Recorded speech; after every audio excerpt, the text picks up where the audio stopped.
WHO, keamanan pangan adalah jaminan bahwa pangan atau bahan baku pangan tidak akan berdampak buruk pada kesehatan atau membahayakan konsumen jika diolah dan atau dikonsumsi sesuai dengan peruntukannya. Dari definisi tersebut, jelas bahwa keamanan pangan merupakan sesuatu hal yang perlu diusahakan secara maksimal untuk mewujudkan jaminan keamanan pangan yang layak untuk dikonsumsi.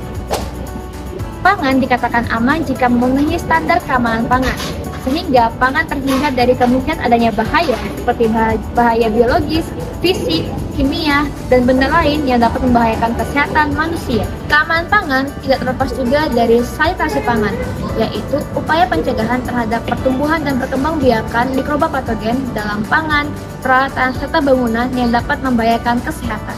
Oleh karena itu, upaya menjaga keamanan pangan perlu diimbangi dengan pemenuhan gizi yang seimbang bagi masyarakat. Salah satu bentuk nyata dari hal tersebut adalah program MBG atau Makanan Bergizi Gratis. MBG merupakan program yang bertujuan untuk menyediakan makanan sehat, aman, dan bergizi bagi masyarakat, khususnya peserta didik tanpa dipungut biaya. Program ini diharapkan dapat meningkatkan status gizi, konsentrasi belajar, serta mencegah masalah kesehatan yang timbul akibat kekurangan gizi. Tapi apakah program tersebut sudah berjalan dengan optimal? Mari kita simak cuplikan video berikut ini. Mereka diduga mengalami keracunan setelah mengonsumsi menu MBG yang ibu dan anak Rizky Bunda. Atas peristiwa ini, petugas gabungan langsung mengambil sampel makanan untuk diperiksa di laboratorium dengan puskesmas terdekat untuk mengevakuasi para siswa yang diduga keracunan. Laboratorium Kesehatan Daerah Kota Bogor menemukan 2 bakteri berbahaya dalam sampel makanan E. coli dan Salmonella. Program MBG dirancang untuk meningkatkan status gizi pada pelajar dengan membagikan makanan bergizi gratis dalam skala besar. Namun, semenjak peluncurannya, terdapat banyak kasus keracunan pada pelajar. Hal ini menandakan bahwa terdapat masalah dalam keamanan pangan dalam pengelolaan MBG. Untuk memahami kenapa makanan dalam MBG itu dapat menyebabkan keracunan, penting untuk memahami 2 mekanisme berikut. Yang pertama adalah food infection. Dalam food infection itu, makanan mengandung bakteri patogen hidup, semisal Salmonella atau juga E. coli, yang bisa berkembang dalam tubuh manusia dan dapat menyebabkan gejala. Nah, patogen hidup tersebut bisa berasal dari bahan makanan yang tercemar, lalu juga kualitas pengolahan yang kurang baik. Yang kedua adalah food intoxication. Kalau food intoxication itu, makanannya mengandung toksin yang berasal dari bakteri hidup. Nah, keracunan dapat disebabkan oleh beberapa faktor. Yang pertama yaitu tidak dipatuhinya SOP oleh Satuan Pelayanan Pemenuhan Gizi. Kepala Badan Gizi Nasional menyebutkan bahwa SPBG tidak mematuhi beberapa SOP yang telah ditetapkan. Ketidakpatuhan tersebut meliputi pengolahan makanan, sanitasi, distribusi, serta pengujian mutu makanan. Yang kedua yaitu pertumbuhan bakteri dan produksi toksin dalam makanan.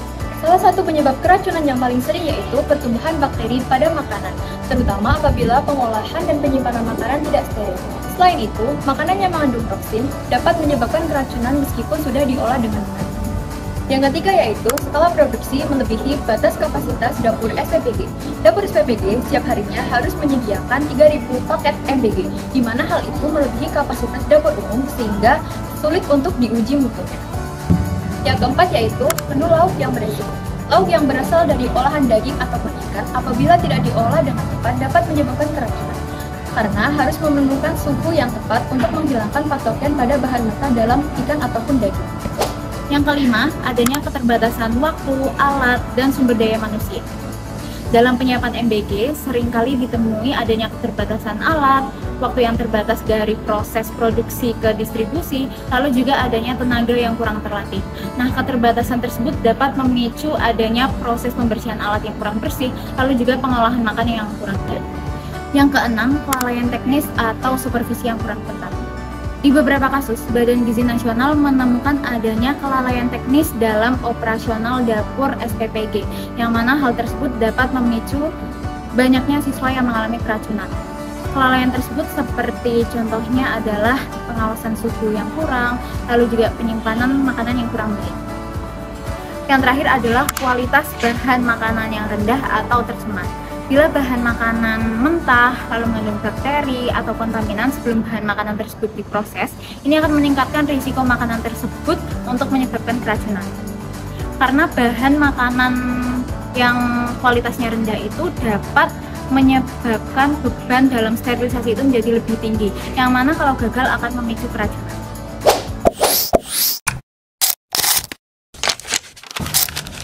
Program makanan bergizi gratis seharusnya menjadi solusi untuk gizi anak Indonesia. Namun, bagaimana jika menimbulkan keracunan massal? Yuk kita bahas dampaknya bukan hanya dari sisi kesehatan, tetapi juga dari sisi sosial, psikologi, dan ekonomi. Yang pertama, dampak kesehatan. Korban keracunan biasanya akan mengalami mual, muntah, diare, hingga dehidrasi. Hal ini sangat beresiko, terutama bagi anak-anak sekolah. Apabila tidak segera ditangani, akan menimbulkan kondisi yang lebih serius. Yang kedua, dampak sosial. Kepercayaan masyarakat terhadap pemerintah pastinya akan menurun drastis karena adanya kasus keracunan massal. Orang tua menjadi ragu untuk mengizinkan anaknya mengikuti program makanan bergizi gratis di sekolah. Tiga, dampak psikologis. Anak-anak yang mengalami keracunan bisa trauma. Guru dan petugas dapur dapat mengalami tekanan mental dan merasa bersalah. Terakhir, dampak ekonomi. Biaya pengeluaran korban tentu dapat memberatkan keluarga dan sekolah. Penyedia catering bisa kehilangan kontrak, bahkan gulung tikar akibat reputasi bocor.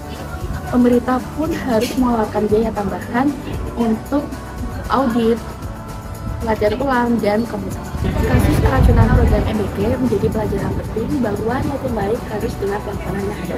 Anak-anak butuh makanan yang bergizi, tapi harus tetap aman.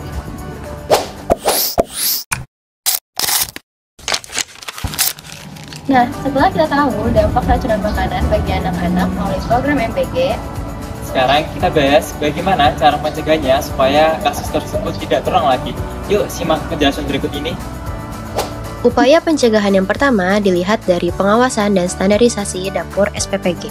Setiap satuan pelayanan pemenuhan gizi atau SPPG wajib menerapkan sistem HACCP atau Hazard Analysis and Critical Control Point, yakni sistem keamanan pangan yang mengidentifikasi titik kritis potensi kontaminasi.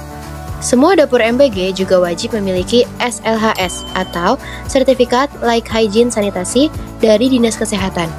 SLHS ini bukan sekedar dokumen, tetapi syarat supaya dapur bisa beroperasi. Dan untuk memastikan semuanya berjalan sesuai standar, perlu dilakukan inspeksi mendadak dan audit rutin dari Dinas Kesehatan, BPOM, dan pemerintah daerah. Upaya yang kedua yakni dari pengendalian kontaminasi pangan. Bahan baku seperti daging, sayur, dan telur harus melalui uji laboratorium secara acak dan berkala untuk memastikan bebas dari bakteri berbahaya. Penting juga untuk memisahkan area bahan mentah dan makanan matang, serta menggunakan alat masak berbeda supaya tidak terjadi kontaminasi silang. Dan jangan lupa atur suhu dan waktu.